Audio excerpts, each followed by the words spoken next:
അസ്സലാമു അലൈക്കും. ഇന്നത്തെ റെസിപ്പി പൊട്ടാറ്റോ ബബിൾ ഫ്രൈൻ്റെ റെസിപ്പിയാണ്. ഇത് കുട്ടികൾക്കൊക്കെ ഒരുപാട് ഇഷ്ടപ്പെട്ട ക്രിസ്പി ആയിട്ടുള്ളൊരു സ്നാക്സ് റെസിപ്പിയാണിത്. ഇനി ഇതിലേക്ക് വേണ്ടി സാധനങ്ങൾ എന്തൊക്കെയെന്ന് നോക്കാം. 2 ഈ ഒരു വലുപ്പത്തിലുള്ള പൊട്ടാറ്റോ ആണ് എടുത്തിട്ടുള്ളത്.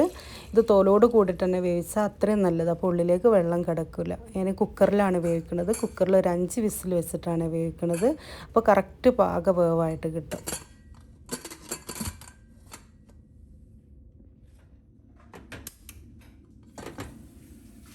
പൊട്ടാറ്റോ അത് നല്ല പാക വേവായിട്ടുണ്ട്. ഇനി ഈ പൊട്ടാറ്റോൻ്റെ തോല് പൊളിച്ചെടുക്കാം.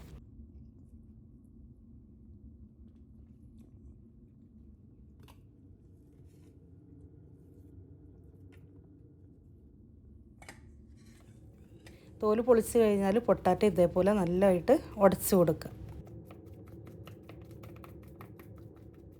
ഇനി പൊട്ടാറ്റോയിലേക്ക് ആവശ്യമായിട്ടുള്ള ഉപ്പ് ചേർത്ത് കൊടുക്കുക. പിന്നെ 4 ടേബിൾ സ്പൂണ് കോൺഫ്ലവറിൻ്റെ പൗഡറും കൂടെ ചേർത്ത് കൊടുക്കുക. ഇതൊക്കെ കൂടെ ചേർത്തിട്ടാണ് കുഴച്ചെടുക്കേണ്ടത്. 4 ടേബിൾ സ്പൂണാണ് എടുത്തിട്ടുള്ളത്.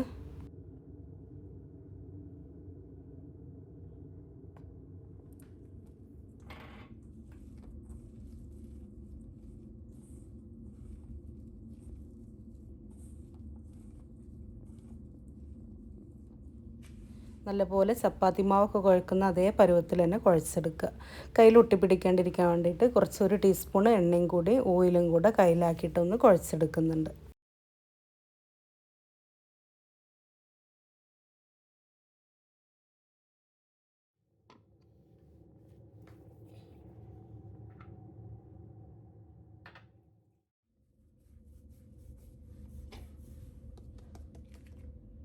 പൊട്ടാറ്റോ ഇതാ കുഴച്ചിട്ട് നല്ല സോഫ്റ്റായിട്ട് വന്നിട്ടുണ്ട്.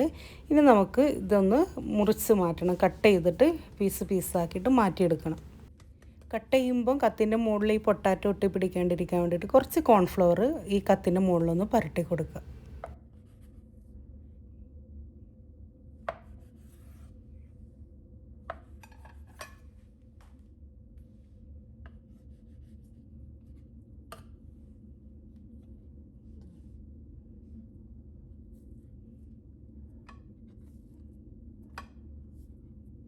എന്നിട്ട് ഈ മുറിച്ചെടുത്തിട്ടുള്ള പൊട്ടാറ്റോൻ്റെ പീസ് ഇങ്ങനെ നീളത്തിൽ ഉരുട്ടിയെടുക്കണം. അതിനായിട്ട് ഞാൻ ഈ പലകൻ്റെ മുകളിലേക്ക് കുറച്ച് കോൺഫ്ലവർ പൗഡർ ഇട്ട് കൊടുക്കുന്നുണ്ട്, ഒട്ടിപ്പിടിക്കാണ്ടിരിക്കാൻ വേണ്ടിയിട്ട്.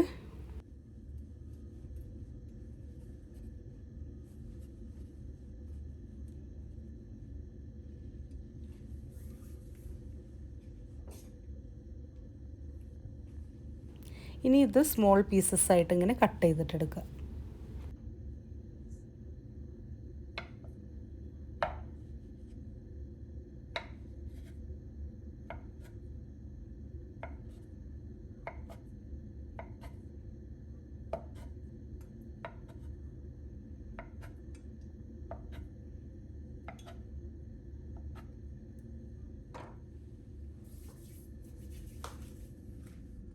ഫ്രൈ ചെയ്യാൻ വേണ്ടിയിട്ട് ഓയിൽ അടുപ്പത്ത് വെച്ചിട്ടുണ്ട്. ഏത് ഓയിലായാലും മതിയേ. ചെറിയ പീസാക്കിയിട്ടുള്ള ഈ പൊട്ടാറ്റോ ഷേപ്പാക്കാൻ വേണ്ടിയിട്ട് ഫോർക്ക് വെച്ചിട്ടാണ് ഷേപ്പാക്കുന്നത്. ഫോർക്ക് വെച്ചിട്ട് ഇതേപോലെ പ്രസ് ചെയ്തിട്ട് കൊടുക്കുക. എല്ലാ പീസസിലും ഇതേപോലെ തന്നെ പ്രസ് ചെയ്തിട്ട് കൊടുക്കുക.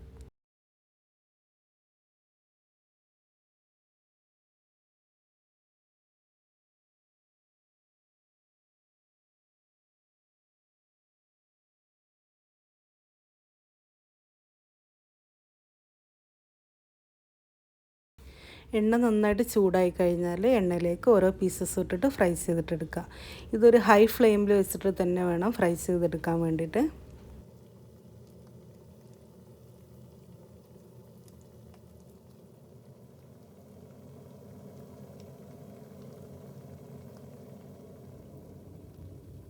ഒരു 3 പ്രാവശ്യമെങ്കിലും ഇങ്ങനെ ഇടയ്ക്കിടയ്ക്ക് ഇങ്ങനെ മറിച്ചിട്ട് കൊടുക്കുക കേട്ടോ. എന്നാലാണ് എല്ലാ സൈഡും ഒരേപോലെ ഇങ്ങനെ ക്രഞ്ചി ആയിട്ട് കിട്ടുള്ളൂ.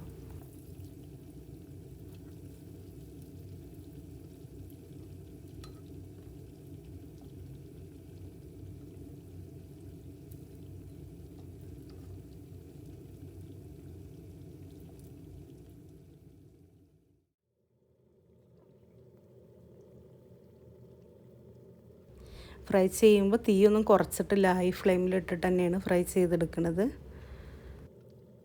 ഈ ഒരു പരുവത്തിലാവുമ്പോൾ എണ്ണയിൽ നിന്ന് കോരി മാറ്റാം. നല്ല ഗോൾഡൻ ബ്രൗൺ കളറായിട്ട് വരുമ്പോൾ എണ്ണയിൽ നിന്ന് കോരി മാറ്റാം. നല്ല ക്രഞ്ചി ആയിട്ട് തന്നെ ഉണ്ട് കേട്ടോ നമ്മുടെ പൊട്ടാറ്റോ ബബിൾ ഫ്രൈ.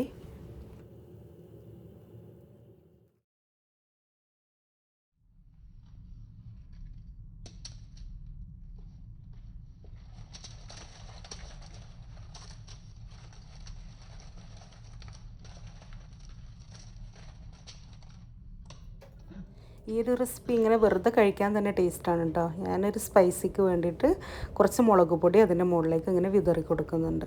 അപ്പോൾ സ്പൈസിയും കൂടി ആകുമ്പോൾ നല്ല നമുക്ക് ചായൻ്റെ കൂടെ കഴിക്കാൻ നല്ല ടേസ്റ്റ് അല്ലേ. അപ്പോൾ ഇന്നത്തെ ഈ പൊട്ടാറ്റോൻ്റെ റെസിപ്പി, ക്രഞ്ചി ആയിട്ടുള്ള പൊട്ടാറ്റോ റെസിപ്പി എല്ലാവർക്കും ഇഷ്ടപ്പെട്ടെന്ന് വിചാരിക്കുന്നു. ഇത് കുട്ടീസിനൊക്കെ എന്തായാലും ഇഷ്ടപ്പെടും കേട്ടോ, എല്ലാവരും ഉണ്ടാക്കി കൊടുക്കുക. അപ്പോൾ ഈ പൊട്ടാറ്റോ ഇഷ്ടപ്പെടുന്ന എല്ലാവരിലേക്കും ഈ വീഡിയോസ് എത്തിക്കുക. സബ് ചെയ്യാത്തവരുണ്ടെങ്കിൽ സബ് ചെയ്യുക. നിങ്ങളുടെ അഭിപ്രായങ്ങളൊക്കെ കമൻറ്റിലൂടെ അറിയിക്കുക. അപ്പോൾ ഇൻഷാ അല്ലാഹ് നെക്സ്റ്റ് വീഡിയോയിൽ വേറെ റെസിപ്പി ആയിട്ട് കാണാം. അസ്സലാമു അലൈക്കും.